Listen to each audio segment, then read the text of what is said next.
I think the gentleman from Georgia, Mr. McCarthy, about a year ago, former XM employee Johnny Gutierrez sat at that table and took the Fifth Amendment when we were attempting to question him about some of his activities at the XM Bank. About 6 weeks ago, you sat right where you're sitting today and told us that Mr. Gutierrez had been indicted by the Justice Department just 2 days before that particular hearing, and then about a week later, Mr. Gutierrez pled guilty to bribery and fraud charges.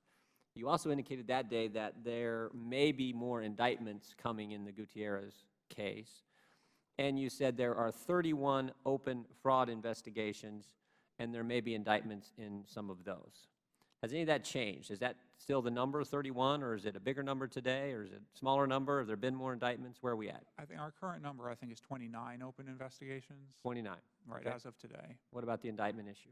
The indictments, I believe that we have had some new cases that we've reported, and it's still the same. When we have cases that we investigate, the fact that we're investigating that matter means that there is a possibility. When you say new cases you've reported, does that mean there are new referrals? Other 31, other 29? I would need to check as the timing as to when I last testified. I believe we've had other indictments, guilty pleas that I've reported to you. Do you have an idea how many? A handful. A handful in just the past 6 weeks? More indictments, more guilty pleas? I need to check on the records of that. For example, there was someone who was arrested. Are they in the Gutierrez case, you said, or other cases? There are other cases. So we have Mr. Gutierrez, who's been indicted and pled guilty, and in the last 6 weeks you've had other indictments and guilty pleas with employees in those 29 open fraud investigations? Not with employees. Not with employees? Not with employees. We have cases that are at various stages. I understand. So there are people who have been indicted who have pled guilty recently. There are people who had previously been arrested who have pled guilty. There are people who previously pled guilty who have been sentenced. And so these aren't employees, but they're people from the public sector or the private sector trying to get financing from the XM Bank? That's correct. Okay. And had they received financing? Or was it was it while they were trying to get financing? In these particular matters, it was they had already received. They had already gotten taxpayer money. Defaulted. Yep. Okay. So now, are you familiar with the company Newsat? Yes. And did XM loan them some money? Yes, they did. Was it a direct loan? I believe so. Yeah. Do you know how many millions of dollars? I believe it was north of $200 million commitment, although it hasn't been all dispersed at this point. North of 200. And were you the largest financer of Newsat when they were seeking financing for the business? I believe the U.S. XM Bank is the lead financer. You were the lead financer, and isn't it true that Newsat's now went bankrupt? That's correct. And how much are the taxpayers on the hook for? I believe at this point it's around $150 million, but there's potential for recoveries in that matter that could reduce that amount. Potentially $150 million of north of $200 million that the XM loan to this company. A review commissioned by independent Newsat directors reported, quote, appalling corporate behavior, complete lack of control at Newsat, including opulent $10,000 dinners, extensive overseas travel, millions in executive bonuses and raises, tax evasion, and $400,000 in undisclosed payments to a yacht company owned by Newsat's former CEO. Pretty bad stuff going on. How did this all fly under the bank's radar? We've announced, this transaction has been on our radar screen for some time, since last summer. We've announced that we're going to conduct an inspection of this transaction. We're currently in the process of gathering documents. We're going to be speaking with people.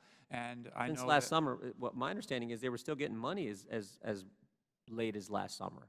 So, or I believe that there were issues that were raised by an independent auditor and the Australian securities regulators last summer, and at that point, I believe XM stopped dispersing on that commitment. I would like to place on the record a copy of a report, which includes some limited redactions. Excuse me, back up. Without objection, so entered. So you're familiar with this, Mr. McCarthy? I'm familiar with the existence of the report. I'm not familiar with its contents. Let me read a little bit to you. This is from Mr. Rudd himself.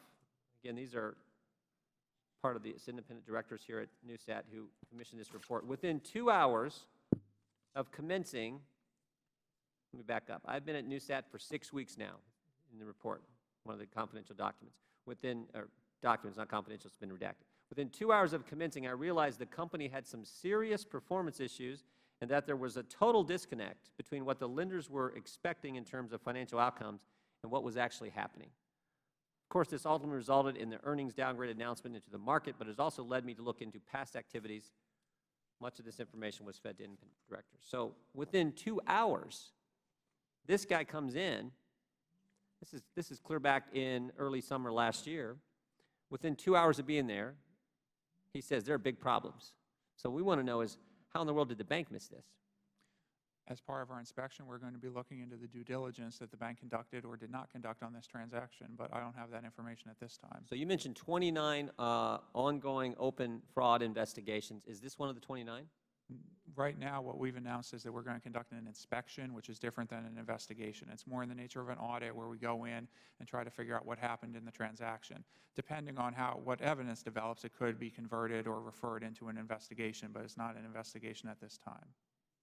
And what kicks it to the investigation level? I mean, if the fact that the taxpayer's on the hook for $150 million, you've got this guy figuring it out within 2 hours, you were the lead financer in this deal. What kicks it up to a real investigation? It would be evidence of fraud or misrepresentations that were made to the Ex-Im Bank, as opposed to bad business practices. Well, this sure looks like fraud to me. I think it would look like fraud to the American taxpayer, and something that obviously we need to get to the bottom of. My time is over. I apologize. I will